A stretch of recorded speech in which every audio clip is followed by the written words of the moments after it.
Hello again, everybody. Welcome to the Backbone Podcast, where common sense still makes sense in a world that is sick and only getting sicker. And I tell you, this past week it was great for me, and I hope it was great for you.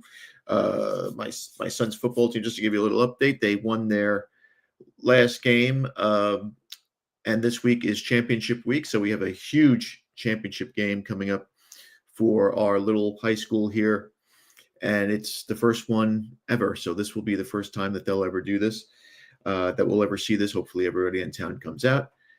Saturday night, I also saw a favorite of mine, Stevie Nicks, 77 years old. And I have to tell you, she was magnificent. She did gold. If you're not a fan of Stevie Nicks, or if you heard of Stevie Nicks, she has a bunch of songs. I mean, she sold, with Fleetwood Mac in her solo career, probably close to 200 million records. The woman she's majestic. She's mystical. I mean, bohemian, whatever you want to call it. She just pulls you in, even at 77 years old. And she did all the hits, of course, but she has a song called Gold Dust Woman. And there's a part where she has to hold a note, and the entire audience gasped as she held this note. So effortlessly. Just amazing. And you might wonder, well, what does that have to do with the topic that we're going to discuss today, Mark David Chapman being denied parole again? Well, the reason why is one of Stevie's most popular songs, maybe her most popular song, is called Edge of 17. That song was written right after she heard the news of Lennon being shot and killed in front of his apartment building, the Dakota building, on December 8th, 1980. If you know the lyrics to that song, there's the famous chorus of the white-winged dove. The white-winged dove represents John Lennon. And Mark David Chapman, of course, shot John Lennon 4 times in the back in front of Yoko Ono and his baby that night. A couple hours before that, Lennon was gracious enough to sign a record for Mark David Chapman, thinking he was just a fan.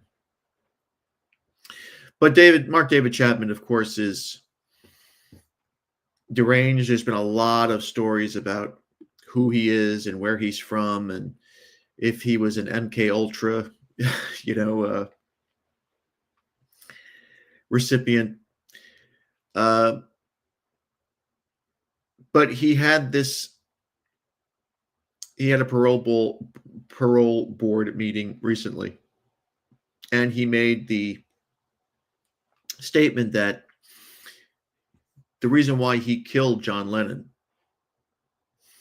was because he wanted to be famous.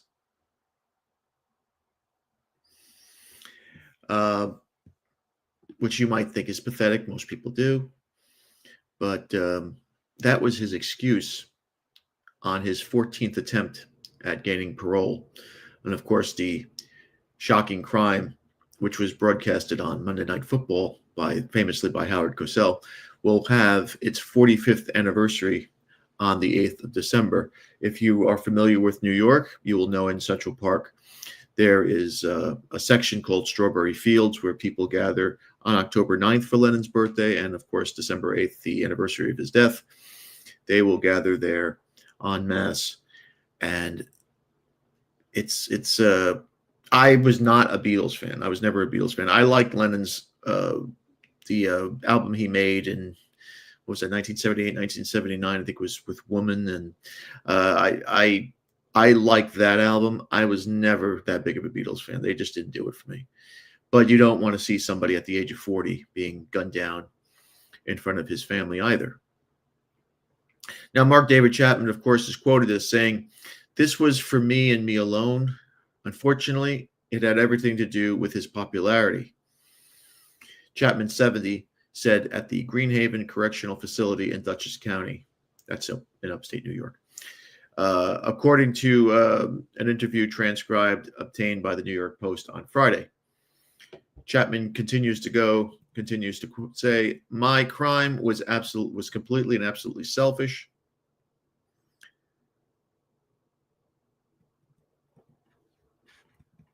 And this is typical of something that is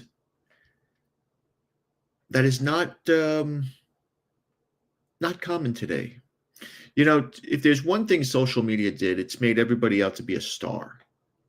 Everybody has an outlet where they can criticize you or criticize some media person, and they can become famous just by sitting in their basement and being on a computer. 40 years ago, that wasn't possible. Famous people were bigger than life. Famous athletes, they were bigger than life. So if you saw them, you were in awe of them if they were up close to you. Today, not so much. I mean, you have TMZ, you have media all over the place, social media all over the place, and frankly, there aren't great larger than life stars anymore. I mean, there's so much stuff that comes out on these people that you're like, I don't want to be like them. I mean, all these people that are connected with the Epstein Island shit. I mean, you really want to be in that world? We know that it's now demonic. You have to sell your soul to be in that world. And it's an awful, awful, awful bubble to be in. Now, Chapman assassinated the beloved 40-year-old Beatle. As we said, outside of the Dakota building, he apologized for causing devastation to fans and friends of the rock legend, but the board, of course, denied his parole, not buying his sorrowful plea. Asked by a commissioner why he wanted to murder John Lennon, he said, and I quote, "To be famous, to be something I wasn't. And then I just realized, hey, there's a goal here. I don't have to die. And I can be a somebody. I had sunk that low." There are a lot of cases back in the day where people, if you ever took any communication courses or any type of media courses, there's something called a parasocial relationship. And it happens a lot with television shows. It happens a lot today with reality shows, where people believe that when they watch a show every week or they see a movie of an actor every week, that person is their friend. If they listen to a record, that John Lennon's singing to them. And it's a thing of loneliness. It's depression. Just lack of being raised by loving, caring parents. And it's actually sad. But this is when stalking became a big thing. David Letterman dealt with a stalker who used to come up right to his house. And of course, I'm going to mention Rebecca Schaefer later because there's a weird connection. But Rebecca Schaefer was the first. She was on a show called My Sister Sam, and she was harassed by this deranged nut job. There were no laws for stalking or, restraining orders in those days. And unfortunately, this guy kept coming at her after she made numerous pleas for help from the police, and the police are useless. We know that. And the day, unfortunately, came where she was shot and killed by this maniac because he watched her on TV. And he believed in his warped mind that she was in love with him and he was in love with her and that they should be together. And when she said, she rejected him because he's sick, he took her away from the world. Again, I'm not saying that there are no crazy people out there. There are. We all know that. Maybe more so than ever before because of the drugs. But it doesn't seem like these parasocial relationships are as common as they used to be, because now everybody has an outlet with social media. You can go on some rapper's Instagram and tell him to go fuck himself, and he might actually respond and tell you to go fuck yourself back, and it's a thing. In those days, you could not. In those days, you only had the paparazzi that used to hang around the buildings, and they never told you where John Lennon would be or where Marlon Brando would be, because they wanted that picture. Now everybody has a camera. Everybody has an outlet. Everybody is a reporter. There's some good, there's some bad with that. Chapman recounted the grisly slaying at an August 27th hearing, telling the board that he flew to New York from Hawaii months earlier, intent on killing Lennon after Chapman identified with the character Holden Caulfield from the American classic The Catcher in the Rye, and he believed that Lennon was a materialist phony. A lot of people believe that. A lot of people believe that. The Beatles kind of lost their innocence after their breakup, and people just, they grew up and moved on from him. The Beatles weren't a very popular band. They were famous, but nobody really talked about the Beatles like they do today in the 1970s, 80s, 90s. This all stuff that the Beatles are the greatest, blah, blah, blah, that's all boomer stuff today. 1970s, people weren't talking about the Beatles. People were talking about Fleetwood Mac and Zeppelin and the Eagles and all these other great bands, Aerosmith. They were talking about those guys. Nobody was talking about the Beatles and the Rolling Stones, of course. The Beatles were seen as ho-hum, the safe alternative in music. While the Rolling Stones were the bad boys, and Aerosmith were the bad boys, and Zeppelin too. Chapman was 25 years old at the time, and he was lurking outside of the Dakota in October, waiting for Lennon, but he never showed. Months later, he returned when he, as quoted by Chapman, after the compulsion started building again. That morning of the 8th, this is Chapman, of course, that morning of the 8th, I just knew. I don't know how I knew, but I just knew that this was going to be the day that I was going to meet and kill him being John Lennon. When Lennon stepped out of a limo with wife Yoko Ono, Chapman blasted 4 bullets into his back just hours before the guitarist had signed an album for Chapman. Chapman was sentenced to 20 years to life in prison. Now, in more recent years, Chapman spends his time at Bible study. He plays lots of volleyball, apparently, and with other inmates, and he catches up with his wife, Gloria, to whom he's been married to for 46 years. How is that working out? I mean, do these guys get conjugal visits?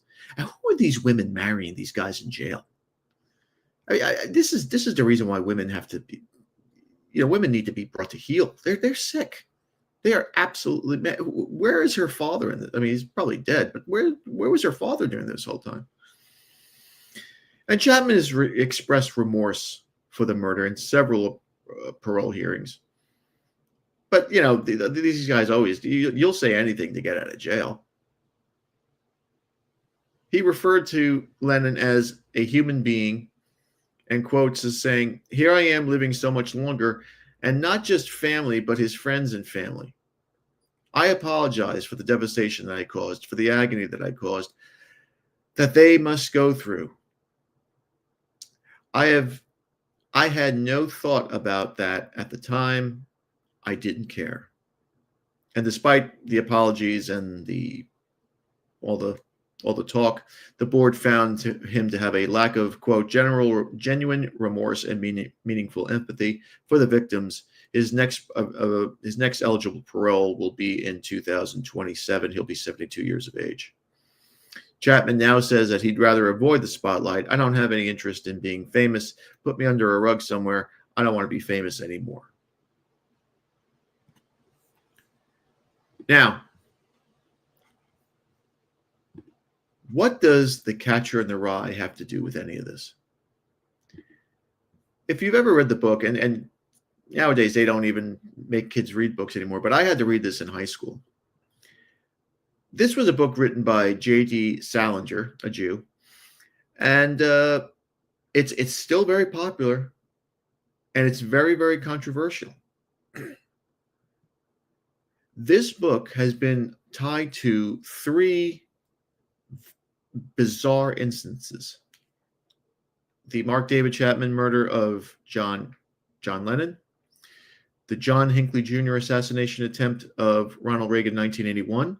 People found The Catcher in the Rye in his hotel, the book The Catcher in the Rye in his hotel room. Hinckley's possession of the novel was later dismissed as an influence, but he did have notes written in that book about how he identified with Caulfield. Holden Caulfield is this young teenage boy in the book.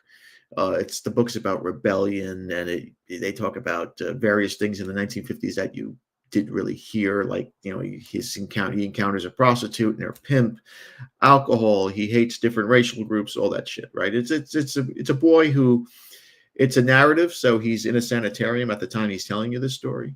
He gets kicked out of his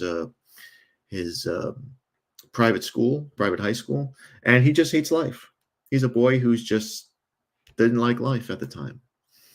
It's an okay read. It's not that great of a book, frankly. And the third instance was by, as I said, Rebecca Schaeffer's murderer, Robert John Bardo. He was carrying the book when he visited Schaeffer's apartment in Hollywood on July 18th, 1989, and when he murdered her. This book is controversial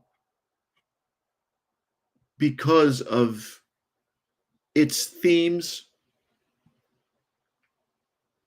They talk about homosexuality. They talk about sex. They talk about people being phony, or people being, people who are dishonest. They talk about different things. A lot of people believe that the term snowing that was in the book would refer to heroin, or deceiving or misleading people.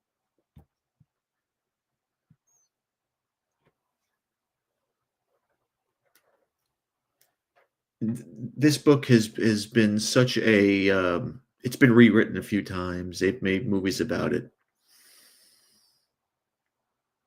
But Schlesinger actually wrote this book during his time in World War II, which means that he must have had a lot of free time on his hands.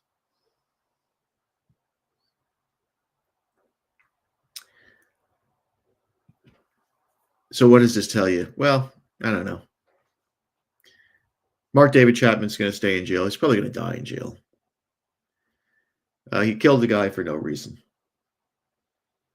And the fact that the story just came out now about his parole being denied, and me seeing Stevie last Saturday, I just figured I'd do a little show on this. Don't ever, they always say don't meet your heroes. I met two of them. I thought they were pretty cool. Al Pacino was a great guy. And I met John Bon Jovi. He was a good guy too. They say don't meet your heroes. Don't fascinate about these people. Remember, they put their pants on just like you, one leg at a time. And a lot of them have a lot harder lives than you would ever want. Don't be influenced by them either. Enjoy their music, enjoy their movies, enjoy their books. It's to help you forget about your issues for a couple of hours. That's fine. But when some of these people are just lonely and depressed, they don't really have much going on in their lives, they take it too far. Don't take it too far. It's for entertainment purposes only. And that's my 2 cents. Thanks again for watching. Please like, subscribe, comment, and share. Remember, my friends, Satan is always busy. Be a man, have a backbone, because masculinity and common sense are worth standing up for. And remember, if it ends in an ism, it's a mental disorder. We'll see you later.